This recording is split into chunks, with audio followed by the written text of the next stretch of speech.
Welcome to another edition of Diaspora Weekly. I am joined by two amazing women, Henrietta Enyonam from Sydney, Australia, with Ghanaian parents. Welcome, Henrietta. And then Hi, thank you so much for having me.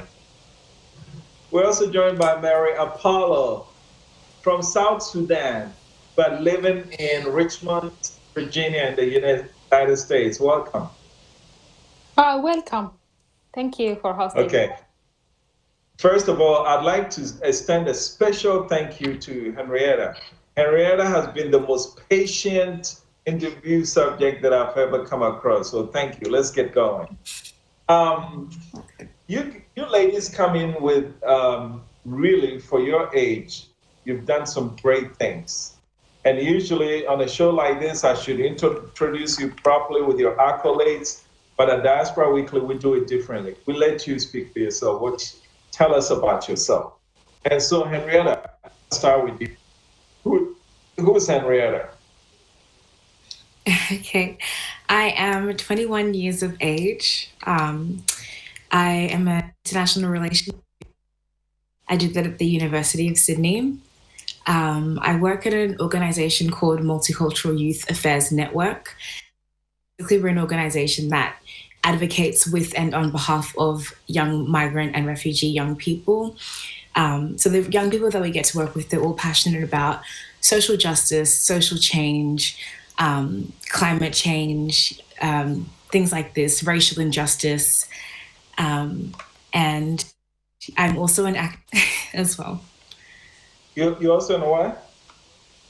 An actor. I do stage theater. Really? What? Yeah. Stage actress? Yes. Oh, okay, cool. What about you, Mary? Welcome. Tell us about Mary. Thank you. So my name is Mary Apollo. I'm from South Sudan originally. I was a journalist. I did journalism from 2011 to 2016. And then that time also I did some civic activism advocating for my local community in Sudan when we were one country before the referendum and before we became a different country. And then to the United States in 2016, I did the fellowship by the State Department. So basically, currently what I do, I'm working in two projects. Young youth how to tell their stories and interview them and document these stories and bring it to the public out. And the second project that I'm working in, I have my show. I started online platform, a show called For Direction. It's a current affairs weekly show that I bring different concerning citizens from around the globe, and I host individuals to come up with solution for these problems. Okay. Coming from South Sudan, I know you have a story of your own to tell. What was it like before the referendum separated the country into two?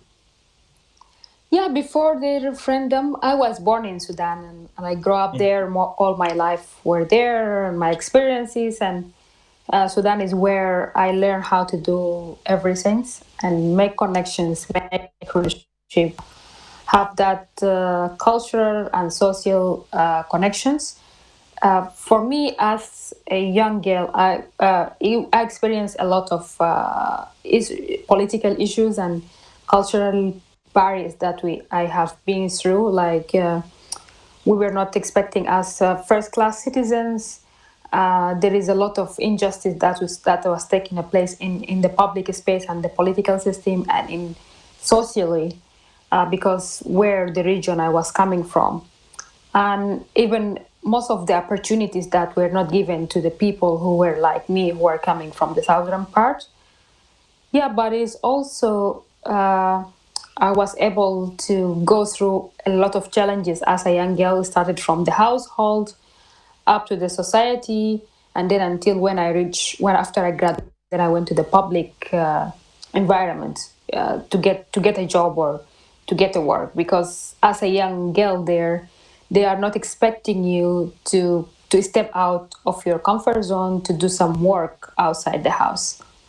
So yeah, it Okay. was that experience, and then I came with it. But I went through these challenges, and I have to convince my family, the society, to fight for my right in the public, that I can do it. And then I moved to the south also, Okay. and then I came with the experience that I have, and yeah, experience different life here. That's good. Sound like a lot for a young woman. What about you, Henrietta? You were born in New Zealand and you moved to your parents to Australia when you were 2, you said, right? Now, Yeah, that's right. okay, so you, unlike Mary, you were not born on the continent. And so now that you're working with a group of young people who are from all different parts of the world, how does that experience enrich your life? I mean, what are you doing?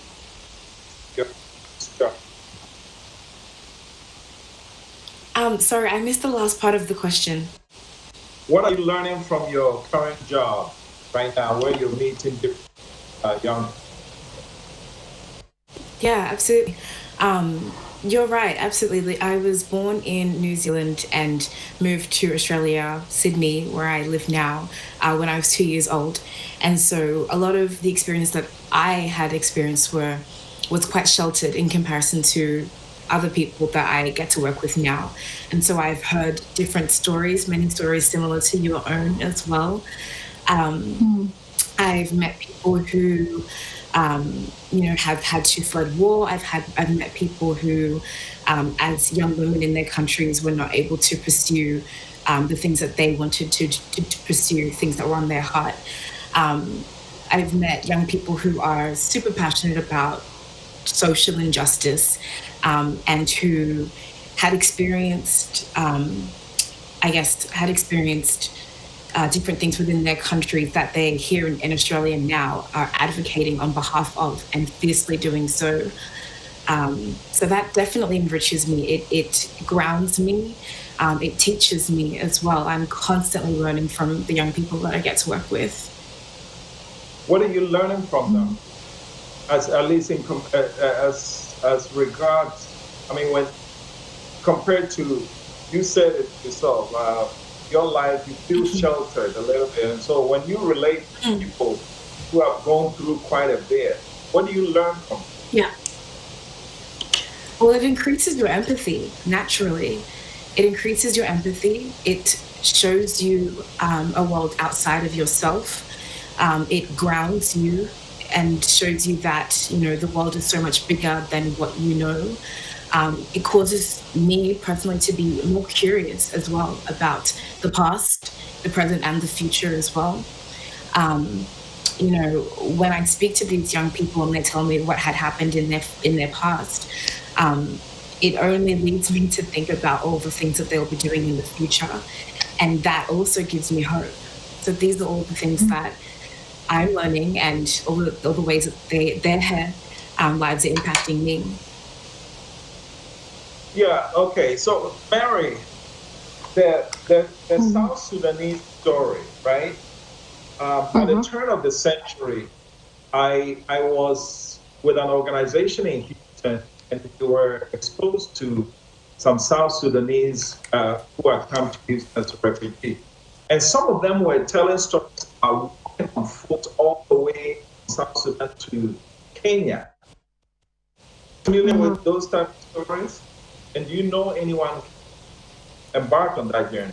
Yeah, Hello? it depends on the time when it happened, because most of the people who left in Kenya were refugees who they left the country to seek for shelter and to seek for their life because of safety, because the war environment and what is happening in the country. So Kenya is the closest country to us, and they just walk and cross the border and enter Kenya. So I know a lot of those people for sure, and I met a lot of them who in the United States or where I was in Juba, like during the war, they have been there. And in 2013, when the war started again, I was working at that time as a freelance journalist as well. I used to report for a website. We were funded by the Ministry of Foreigners Affairs in Germany, the German.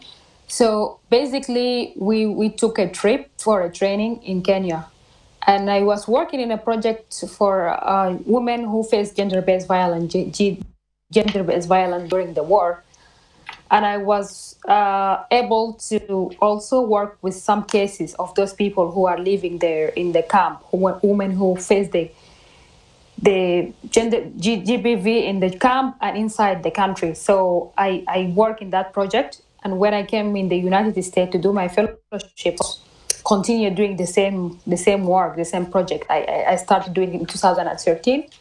Yeah, and then from there we did it to the outreach, and we take it out to the people. And also here in the United States, I met a lot of them. I know a lot of those people who are South Sudanese who flee the home to Kenya, and from there they came directly. They came as an immigrant to the United States. They have amazing experience there. They have been through the hardship of life, and yeah, and they have different experience that help them to grow where they are today, and also they for sure. Okay. So, Henrietta, what was it like growing up as an African child in a mostly white country like Australia? Yeah, it's funny because a lot of people say that the racism in Australia is very different to, say, the racism in America, which is true. It's covert, and it could be as simple as the kids at school maybe not wanting to play with you. I live in a small town called Glenwood, and it's mostly white. And so for me and my brother, for a point in time, we were, the only African kids who went to that primary school. And, much like I'm sure of a lot of other young African children in diaspora, we never really got to learn about African history. The Indigenous people here in Australia are Aboriginals, and so that's the history we were being taught. But even so, we weren't even being taught the full extent of Aboriginal history. It was very coloured by white colonialism and white saviour history. As a child, that said, we were also really immersed in our culture and immersed in our African culture. Our parents would take us to Ghanaian community events. We went to an African or Ghanaian church. My parents, they spoke to us in Twi growing up, and so that's what we understand. And yeah, I guess that would kind of sum up as best as I can. Okay, so I'm going to our experience growing up. All right, I'm going to ask a question about your parents. Okay. And let me start with you, Mary. Your parents, tell us about your parents. Your parents are still back in South Sudan, right? Yeah. Yeah, they are still back. And what was it like? Did you were they tough or were they fairly flexible? Yeah, actually, I was lucky that I get to have this amazing parents, both of my mom and my dad, who I grew up with. I'm the first child in the household, so they have been there for me since day one, and they were the one who able to teach me a lot of things and build up my confidence in myself, build up my career, my passion to life, and social skills and communicate with others, and to have that passion of change and activism, traveling and adventure, and trying to do things for my community that can help bring change and make me as a leader. So basically, yeah, this is how it is. And so, do you miss them? How long have you been away from them? I've been away for 4 years. I miss them a lot, and I also miss home, and I miss all my friends who are there. But I'm continuing doing So what have I'm you doing. made new friends? Have you made new friends since you left home? I made a lot of friends, and I have a lot of amazing connection in the United States. I have been working with those youth who were from the Pan-African movement, who are from Africa, from different countries, and I have international friends. I have American friends. I have connection and we communicate in a daily basis, and in weekly we have to update each other with what we are doing every day, like what we're up to, what we're supposed to do. Good, good. So we're Henrietta, still your keeping that parents. culture. That's good. Henrietta, your parents, tough, flexible? A bit of both. A bit of both. I say, Both. a bit of both, yeah. So they were definitely similar to. So my parents are very supportive of what my siblings and I have wanted to do, but also that said, they're Ghanaian parents, and so they just want the best for us, want us to do the best in wherever we find ourselves, wherever we put our hands. Okay. So did they get you, since you are away from the continent, what kind of upbringing did you get? Did they bring you up as, they instill some of the culture in you, or they brought you up just like any other Australian kid? They did definitely instill the culture in us. I mean, when it came to discipline, food, we lived in Ghana for 6 months when I was a child. And so I'm pretty close to my extended family in Ghana as well. I think our upbringing was a bit of both, a bit of traditional, Ghanaian. Have you ever been spanked before? Yeah, as a child, but not often. I think the worst form of discipline was the ginger. Whoa, what When you ginger? put it up. I don't know if I can say it on the interview, but they started ginger, right? But that was supposed to be a medical treatment. It's supposed to be a medical treatment. it would. That was what would happen. Or the wall sits and you put your arms out.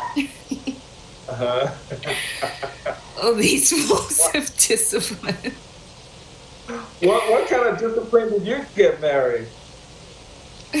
Oh, I get a lot of discipline. Yeah, it's crazy how restricted my family are. Yeah, how restricted my family are, and because because mom had a vision that he expected me always to be the leader and the person who should the other kids look to as an example. Okay. So I get different kind of disciplines, meeting, different kind of punishment, stopping me from doing other activity that I like. And then even when I want to study, they want me to study something different, but I did what I want to do. They want me to go to medicine school and become a doctor, but I choose to study journalism, and I became a journalist. So after that, they expected me to also to go and study business or development. And then when I did policy and politics, and I get involved in the civic the non-profit sector, and they want me to be in the government sector. So so all this was different experience, and I get punished for it in a different way. Okay. We wake up every morning to different stories from politics, business, sports, and entertainment. These stories, one way or the other, affect our lifestyle and dealings with family, friends, and business associates. Your take on Diaspora Network Television gives you an opportunity to have your take on these pertinent issues via phone in and messages to our social media platforms, DNT Ghana on Facebook, Instagram, and Twitter. If it's an important trending story, we will definitely talk about it. Your take with me, Yao Sechi, on DNT. Would you buy anything without first knowing exactly what the product was and how it could benefit you? Definitely not. Neither should you vote for your next member of parliament without knowing who they are and how they plan to solve your problems. Watch The Next MP only on Diaspora Network Television and find out the men and women who want to represent you in parliament. The Next MP only on DNT. Next question is for both of you. Henrietta, Mary, starting with Henrietta, what does Africa mean to you in your own words? Africa to me, it's the homeland. You know, it's that I can speak of Ghana in particular. That's where I'm from. It's that place that I know that when I go back there will always be space for me. There will always be a home and family for me. I research a lot into Pan-Africanism. I research a lot into Kwame Nkrumah. Some of my favorite thinkers are people like Wangari Maathai, Dambisa Moyo, people who have such a great passion for Africa and for its future.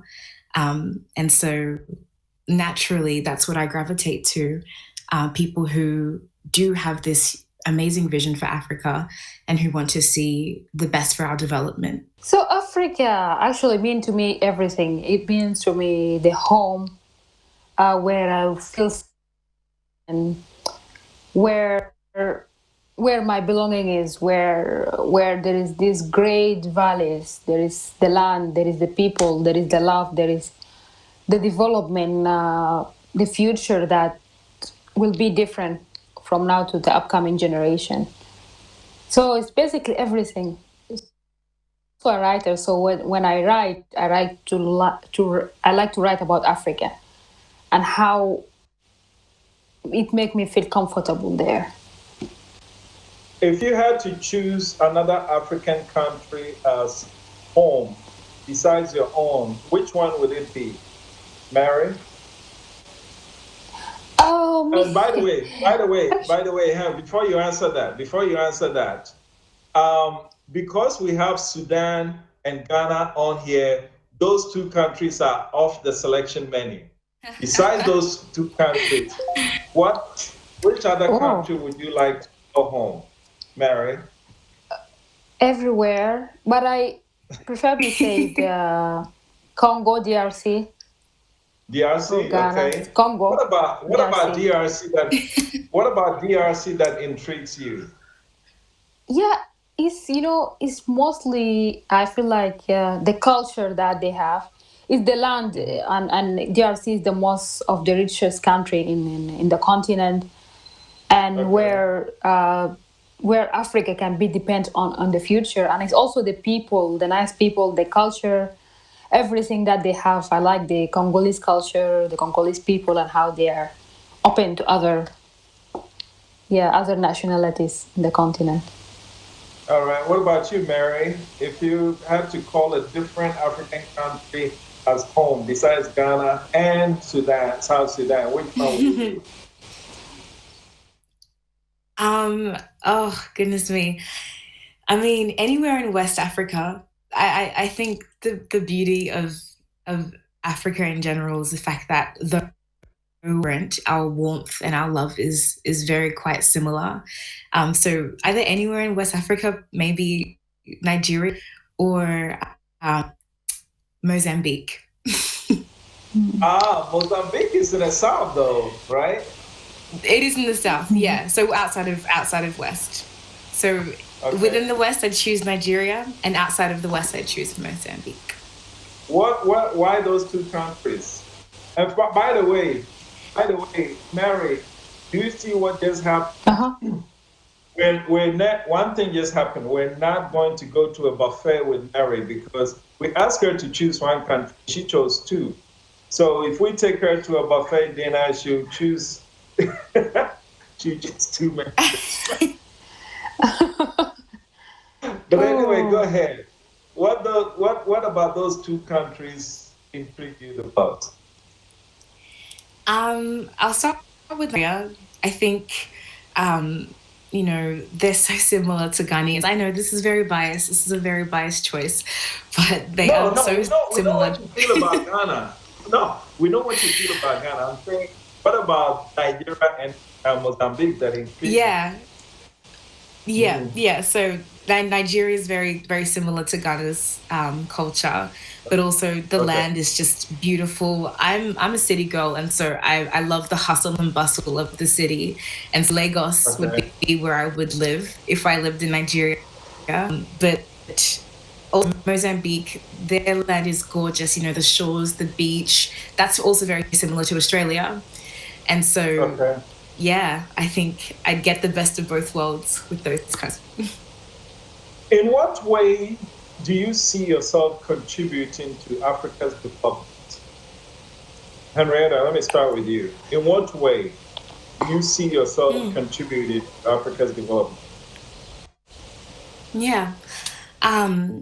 So I study international relations at the moment, and my intention with that degree is to move back to the continent, to have some influence in the way that voting happens. I'm not sure how that will look, but I do know that I spoke about Wangari Maathai earlier on, and what she talks about is the fact that Africa in general needs a citizenry that is empowered and encouraged to vote, and who feel like when they vote, their voices will be heard.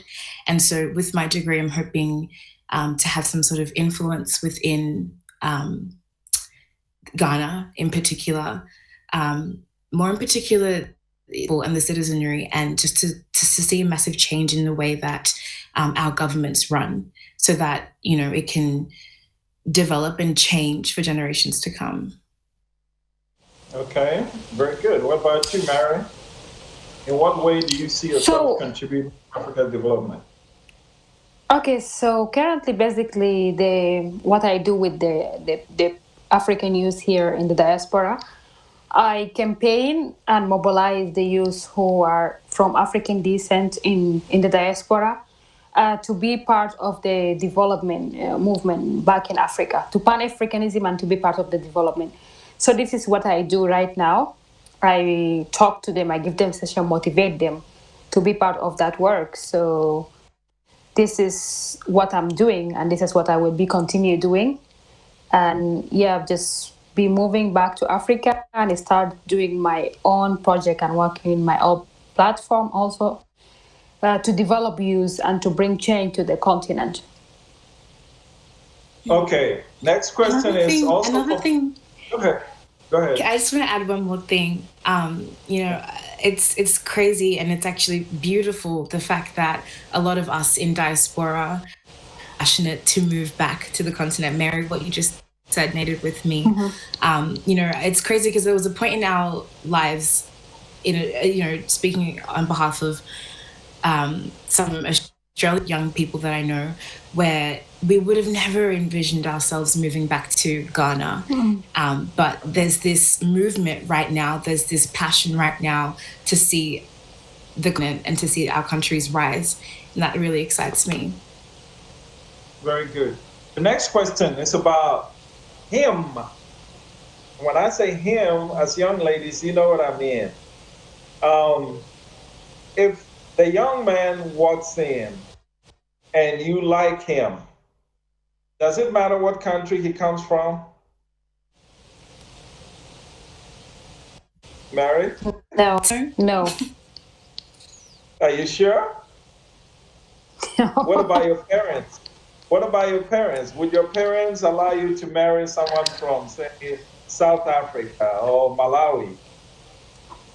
Yeah, I think for my parents, they are fine with, but I think it's going to be some part hard, but I have to convince them, but we are open to that. Because we have what is they say in our family. In our family, we have some of these marriages. Okay. Some of these intermarriages. But yeah, what if in that case I just have to convince them about how good quality the person is and how it's going to bring to our family. What about you? Your Henrietta, your ideal guy. Eliminate Ghana, eliminate Nigeria. Okay, eliminate only Ghana. If you had to choose him from another country besides Ghana, where would you? I don't think that I could choose. I think I'm open. I mean, I don't really discriminate. I know you will. Okay, what about your parents? Are they, because the African culture, if the person is also an African, you have to form and ask your parents for your hand in marriage, right? Would your parents consider someone? They would. Yeah, they definitely would. My parents are very open. Okay. Yeah. All right, very good. Now let's get into the meat of things. You express a lot of interest in the African continental free trade area. Why is that so important? It's a new opportunity for the whole continent to leverage herself to the international level. And when I speak about myself, especially for me as youth, it's open a new opportunity for us in the term of the globalization revolution, and also to adopt the Agenda 2030 by the United Nations. It's a new door for each African youth because we will be moving in the borders without any restrict rules. We can move, we will get this freedom of movement where we can move from country to another and be able to interact intercultural relationship with the youth from other countries, so that we can know each other culturally and socially, and also economically. It will open for us doors for youth to get kind of employment and entrepreneurship, and to use the digital media and the digital marketing from country to another, and then we interact and even develop some of the sectors that we envision ourselves we want to work on it. And also politically we can get some kind of leadership training and exchange from country to another, where we can develop our leadership skills to be manage this institute that we want to be part of here. Yeah, so basically this is how it's like it's the whole change economically, culturally, socially, and politically. But do you think it will really make a difference? Because at the end of the day, we Africans, we don't like ourselves very much. I mean, if you have Africans who feel like, hey, the Chinese guy will probably do better for the fellow. And so this African continental free trade area, is it just something on paper, or do you actually see that it will work? Actually, mentioning we as African, we have a lot of challenges that we went through, starting from colonialism up to now, like all these barriers that we have for quite a while. It's a big problem and a challenge for us. But we are working on that as youth. We have to address these issues, and we have to continue doing the awareness campaign and address youth exactly. Every citizen of the continent about these issues, what matters to us, and if we continue educating people and talking about it, we reach a point where these things doesn't matter to us. It's not going to be a challenge for us anymore. Then we will start working in what is matter to us, our people of what is matter to us, start implementing it from there. Because when the awareness is with the people, and then we go to the public sector level and the policies.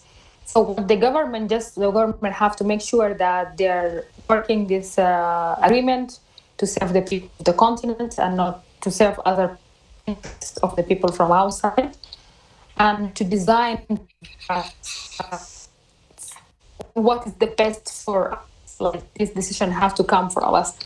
So yes, if we mobilize, if we did do more mobilization and in the continent, and we solve the problem that we have, and we find the best out of it, the positive change that we want to see, it will work for us. Okay, very good. Henrietta, when you see Africa, I want to talk to you about Africa and leadership from what you see. And to put it in context, you see African people kicked out in Guangzhou in China. You see Ghanaian house helpers in Lebanon abused and they're not paid, and then you see Ethiopian, Congolese students in Ukraine get killed and all that. Do Black lives matter in the diaspora, especially African lives? Do you see that African leaders really, for example, in Sydney, Australia? Sorry, can you just repeat the last part of the question? I missed that. I said, with all the above that I mentioned, do you feel as an African, as a young African person living in Australia, do you think the African leaders, do they care about you? Well, if I had to speak personally, I mean, I have not had any African leader have a direct impact on my life. And so I, naturally there, I can't say that they do or don't care. I feel like there is no focus on diaspora young people. That said, I also tend to incline with Mary when it comes to, the way that leaders lead African countries and what that means for the people.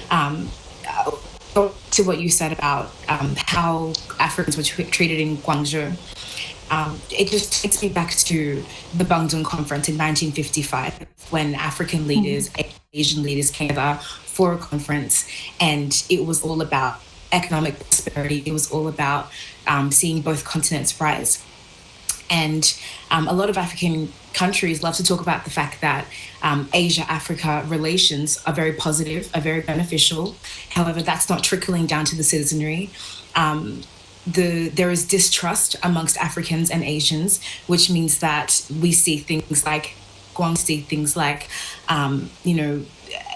let's just say Chinese people coming into Ghana, structure, and Ghanaians feeling as if counted out, discounted.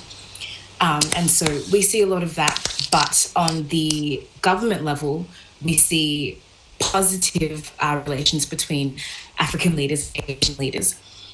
So coming back to your question about Black Lives Matter and do Black Lives Matter within Diaspora, that a lot more work has to be done in order to empower people to advocate on behalf of themselves and not just rely on leaders to do that work for them. Because if that's what is going to, if we're just going to wait for leaders, I don't think we'll get anywhere. Also, that being said, I think that young people also need to step into those leadership roles and step into, decision-making roles. Young people who have passion for social change, have passion for social justice, and who are committed to being in this system that might not always be on their side, but a system that they can have a positive change in. Okay, so to stay on the Black Lives Matter subject, Mary, when about a month ago, here in Ghana, we held a memorial for George Floyd, right? And we sent it out on social media. You had Ghanaians, why do you care about what happened in America? We are here. You haven't cared about what's happening here. Should Africans on the continent worry about what happened to African Americans in the United States? So I think I'm also going to answer this question related to my previous question. everyone life, every person life matters. And then when we actually there is a because when we talk about African in the diaspora, it includes everyone who has an African origin. Like here, the American and the people who immigrate from Africa to come to the United States. Either they have African origins or the people who were ancestors, they brought them during the slavery time. So all those people consider African. And this is what some of the issues that I have been advocating and working on is that because those people have been quite a while separated. So basically what we do that we advocate about, tell them we are the same, we are coming from the same root, we are coming from the same continent, we have the same culture. So those people consider also African. So instead of this Africans, that they came and do another campaign for people from different country, I think it's a good thing to do because at the end of the day, those people also belong to us. There is an identity, collaboration, and also there is that matter of awareness that it show you how much those people matter and they are aware about other issues that are taking place globally because it's a global issues and it's right that in the continent we also have our challenges and we have our own issues and we are working to address it, but we shouldn't let issues like identity and citizenship leverage us from moving forward from achieving development and that we want to see at the end of the day. And this is kind of a human right also issues to work on it, on address it, like the death of George Clooney. So I think this is a good step that Ghanaian did. In Africa, Can I just speak to that? Yeah, go ahead. Yeah, just in terms of the Black Lives Matter context, there's something so special about, Africa and the way that it unites all of us. African Americans, although their experience is so different to, Africans living here in Australia, or even Africans living within the continent, the Black experience, though it is so diverse and though it is so different, there is something so unites us. So what Ghana did is necessary for diaspora young people because it means that, like Mary was saying before, it's home. It means that us as diaspora can always remember that there is home and there is always space for us within our continent. And it was going back to what you were talking about before, Jermaine, about unity. Whether you are from the south, the north, the east, or the west, the thing that unites us is Africa. So Black lives, when we talk about Black lives, really has to be transferable. It has to mean Black lives everywhere. We each are standing for each other in solidarity, no matter where we find ourselves around the globe. We wake up every morning to different stories from politics, business, sports, and entertainment. These stories, one way or the other, affect our lifestyle and dealings with family, friends, and business associates. Your take on Diaspora Network Television gives you an opportunity to have your take on these pertinent issues via phone in and messages to our social media platforms, DNT Ghana on Facebook, Instagram, and Twitter. If it's an important trending story, we will definitely talk about it. Your take with me, Yalsechi, on DNT. Would you buy anything without first knowing exactly what the product was and how it could benefit you? Definitely not. Neither should you vote for your next member of parliament without knowing who they are and how they plan to solve your problems. Watch The Next MP only on Diaspora Network Television and find out the men and women who want to represent you in parliament. The Next MP only on DNT. I want to you marry in Virginia, Richmond, Virginia, right? and Henrietta, Sydney, Australia. You are currently studying, and in your class, you have white people, Asians, everybody, and you're competing. The reason where I'm going with this is this. In Africa, there seems to be this feeling that we're not good enough, okay? And that other people are better than us. As you study in your classroom, what is that true or not? Mary, is it that Absolutely we're not not. good enough? Or what are you finding in your classroom? It's not actually. It's just kind of that some people, society, or some people put it in their head, and it's growing with them every day by day. Because I also it's not coming from outside. It's not from foreigners. I met some Sudanese, some Africans who were here, like were telling me like you cannot achieve this. You cannot compare yourself to someone who is an American, who is a European, someone who was born here.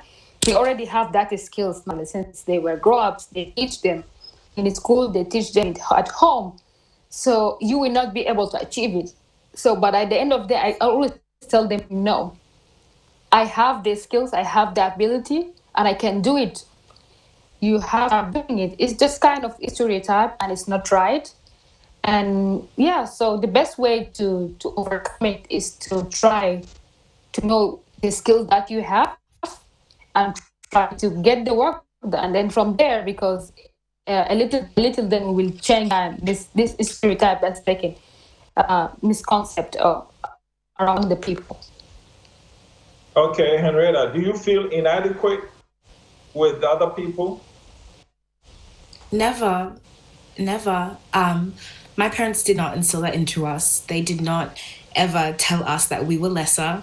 They never told us that because we're black kids living in a predominantly white country that we have to play small because the system's not working for us. In fact, they rather said, no, you must be yourself and be as bright as China's bright.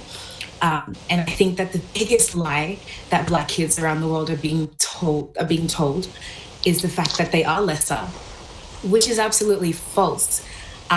There is nothing that any other culture or any other ethnicity can do that we Africa cannot do. We shine just as bright, if not brighter. Um, yeah, there should not be any inadequacy because, like you said, Mary, that's not coming from us. That's coming from systems that are working against us. Starting from colonialist thinking that said that black people were lesser. It's coming from that anxiety that caused colonism, that anxiety that said, look at how powerful these African people are. We need to keep them down. And so it's so important that we empower people, not even just young people, people in general, to break out of that because it's the biggest lie and it's false. Okay, so now I'm going to place you guys in the African Union. You, Mary, you are the South Sudanese representative in Addis Ababa for the African Union. And you, Henrietta, you are the representative from Ghana. You are now representing your country in the African Union. What would you want the African to do?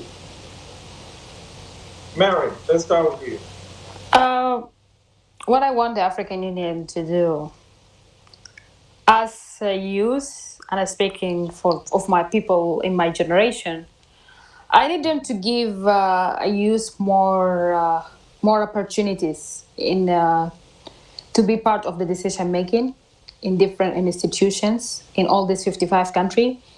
They should give us a chance to use the reliable resources that we have to design our own institution that we want to have.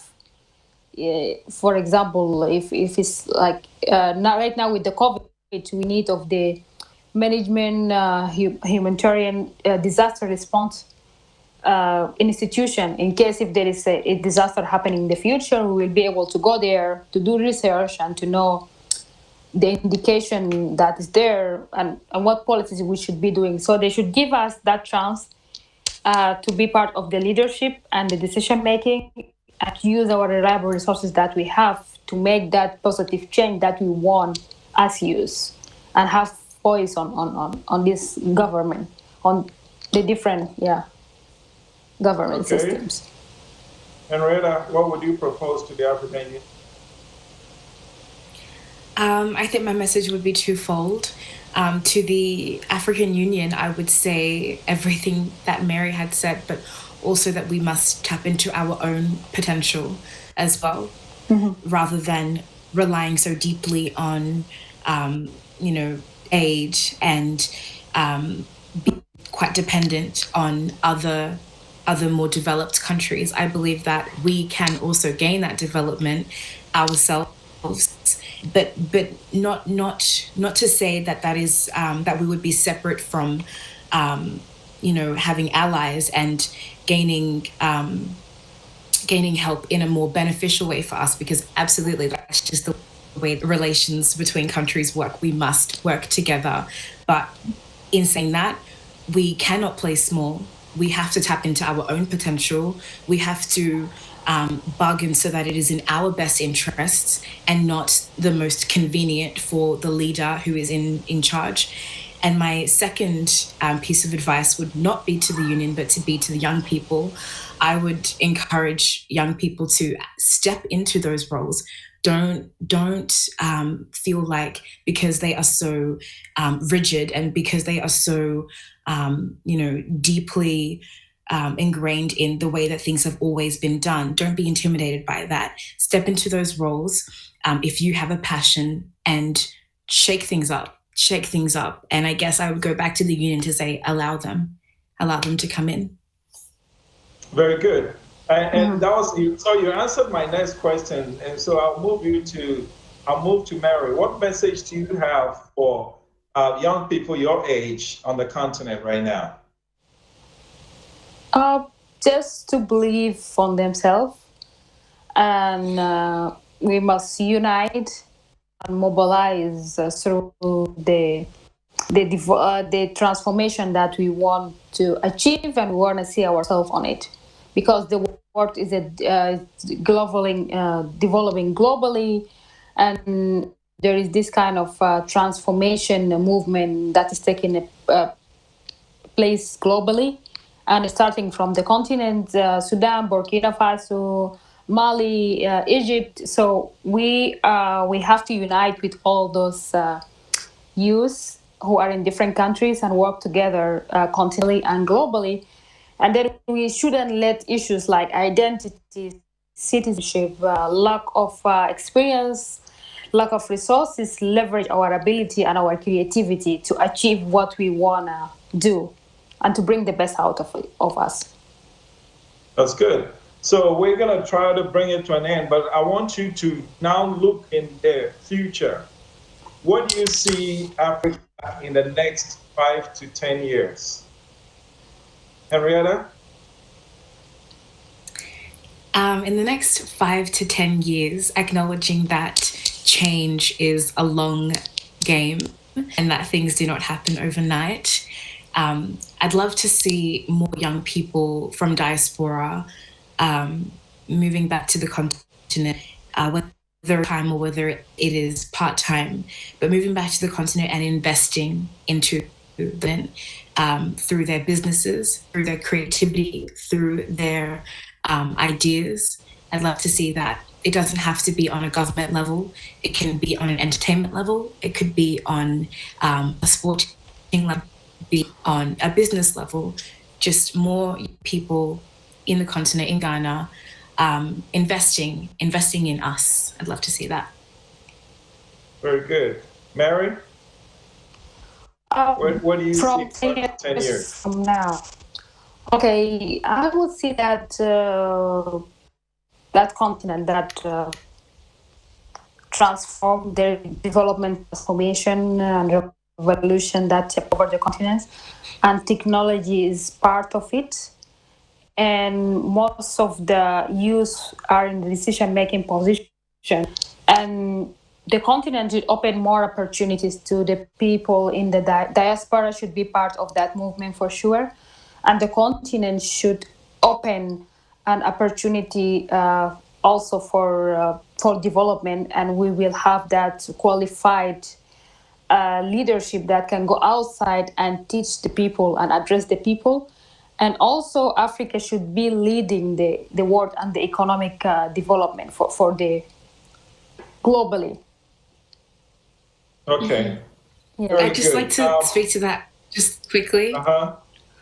Yes. Sorry, I'll be quick, but go ahead. just one thing that I wanted to clarify was the fact that you're absolutely right, Mary. Africa and its people living in the continent need to be the ones pioneering that and steering that change forward, because they are the ones who know what is best for the country. There's this massive assumption, though I've been talking a lot about diaspora, there's this massive assumption that, you know, people who live outside of the continent are going to come back and save the continent because of the Western education that we've gotten, which is completely untrue. So I'd love to just reframe my piece of advice and say that it should be a partnership between the people living within the continent and diaspora young people coming back. It must be a partnership and not diaspora kids or diaspora young people overshadowing the work that's already been done in the continent. Absolutely sensational. You guys have been great, but I'm going to leave you. You know, on the platform, we already have this program going, but I'm going to now push it, okay? In fact, we're going to call it a different name. We say adopt a country, okay? Adopt a country besides your own. Adopt a country. And when you adopt that country, I want you to study it. I want you to love it just like your own. Because you, Mary, I know you love South Sudan. That's where you're from. I know you're from Ghana. That's what you love. But besides those two countries, I want you to adopt another country.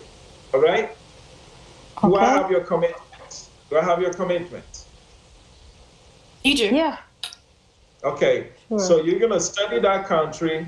You're going to love it. And you're going to just find out everything you want to know about it. Okay? So, Mary, what is that country that you are going to adopt? You remember, you're on camera. So when you say it, we're holding you to it. Nigeria? You're adopting Nigeria. Yeah. Very good. What about you, Henrietta? At first, I adopted Togo, but I think I'm going to do South Africa. You're going to adopt South Africa. Okay. That's right. So, Mary, Henrietta, this has been a fascinating conversation. I really appreciate you guys joining us. And we're going to continue on this conversation on the platform.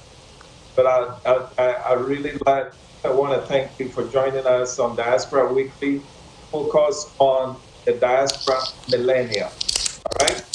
And thank you. Final word to everybody. Positive change comes when we do not give up. Positive change comes when we do not give up. Mary. Yeah. So believe in yourself and you only can do it. Thank you so much. I love you both. Thank you. Have a good night. Thank you so much. Thank you. Thank you. Bye-bye. Bye. Bye.